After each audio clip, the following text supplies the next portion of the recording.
वह रात का समय था जब देहरादून के एक छोटे से गांव में आतंक का माहौल छाया हुआ था। जिंदगी बदल जाती है जब कुछ अजीब और खौफनाक घटनाएं होती हैं, और इसी गांव में एक ऐसी ही रात की बात है जो हर किसी की रूह को घेर लेगी। गांव का नाम बसंतपुर था और यहाँ के लोग सामान्यतः खेती और पशुपालन से जीते थे। इस गांव में एक पुराना हवेली खड़ी थी जिसे सभी लोग छोड़ देते थे, क्योंकि कहा जाता था कि यहाँ रात को भूत प्रेत घूमते हैं। पुराने बच्चों को डराने के लिए यह किसी भूतिया रात की कहानियों का केंद्र बन गया था। गांव में एक युवक था नामक विक्रम, जो इस हवेली में कुछ दिनों के लिए रहने का निर्णय करता है। उसे भूतिया रात की कहानियों में विश्वास नहीं था और उसने इसे सिर्फ लोगों की बचकानी बातें मानी थीं। विक्रम के आने के बाद गांव वालों ने उससे हवेली के बारे में चर्चा की और उसे भूतों के साए का खौफ बताया, लेकिन विक्रम ने इसे सिर्फ बकवास समझा और कहा, मैं रात को वहां रुकता हूं और सब कुछ ठीक होगा। रात का समय आया और विक्रम हवेली में चला गया। हवेली का माहौल बहुत ही अजीब था और उसमें अच्छी तरह से सुनसानी छाई हुई थी। विक्रम ने अपनी चाबुक निकाली और वहां बैठकर कुछ पढ़ने लगा। थोड़ी देर बाद विक्रम को लगा कि कुछ अजीब हो रहा है। उसने अपनी चाबुक रखी और चप्पलों की आवाज सुनने के लिए बाहर गया।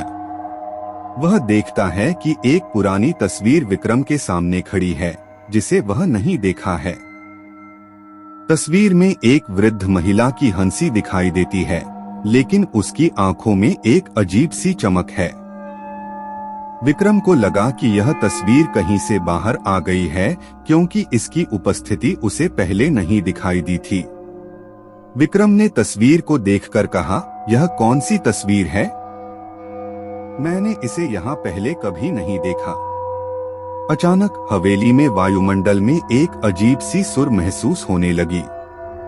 विक्रम का हृदय तेज से धड़कने लगा और उसने अपनी चाबुक को फिर से उठा लिया।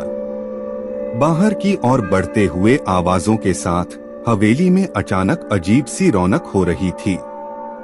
दीवारें कुछ हिचकिचाहट और चीखों की गूंथाओं के साथ हिल उठीं। विक्रम ने बड़े ही चौंके से एक भूतिया आवाज सुनी, तू यहाँ क्या कर रहा है? विक्रम का हृदय दहल गया, लेकिन उसने अपनी हिम्मत बचाई और उत्तर दिया, मैं यहाँ तेरे बिना कुछ करने आया हूँ। तू कौन है? भूतिया आवाज ने कहा, मैं यहाँ एक समय के बाद आया हूँ। मेरा नाम कालरात्रि है और यहाँ मेरा बसेरा बना हुआ है। तू किसी को बताएगा तो मैं तुझे अपने साथ ले जाऊंगा। विक्रम की होशियारी गायब हो गई और उसने उससे पूछा, तुम यहाँ कैसे आए? कालरात्रि ने हंसते हुए कहा, मेरी मृत्यु यहीं हुई थी और मैंने यहाँ अपना बसेरा बनाया। तू यहाँ अकेला है और तुझे मेरी जरूरत है। विक्रम ने समझाने का प्रयास किया, तुम्हें मेरी जरूरत क्यों है? मैं तुम्हें यहाँ नहीं ले जा सकता। कालरात्रि ने मुस्कुराते हुए कहा, तू यहाँ से नहीं जा सकता, लेकिन मैं तुझे यहाँ रहने की इजाजत दे सकता हूँ। विक्रम की हौसला अफजाई के साथ बढ़ी और उसने कहा, मैं यहाँ नहीं रुक सकता। मेरी जिंदगी बहुत बाहर है और मैं अपने परिवार के पास वापस जाना चाहता हूँ। कालरात्रि ने उसे गहराई से देखा और कहा, तू यहाँ से नहीं जा सकता, लेकिन यह तेरी जिंदगी का एक नया पथ है। तू यहाँ रहेगा और मेरी सेवा करेगा। विक्रम ने उसे मान लिया और उसने हवेली में रहने का निर्णय किया। उसकी जिंदगी में कुछ हद तक सुधार हुआ, लेकिन उसने भूतों और प्रेतों के साथ अपने रहने का निर्णय किया था। उसकी जिंदगी में नई बहुत कहानियां होने वाली थीं और उसने अपनी तकदीर को स्वीकार कर लिया था।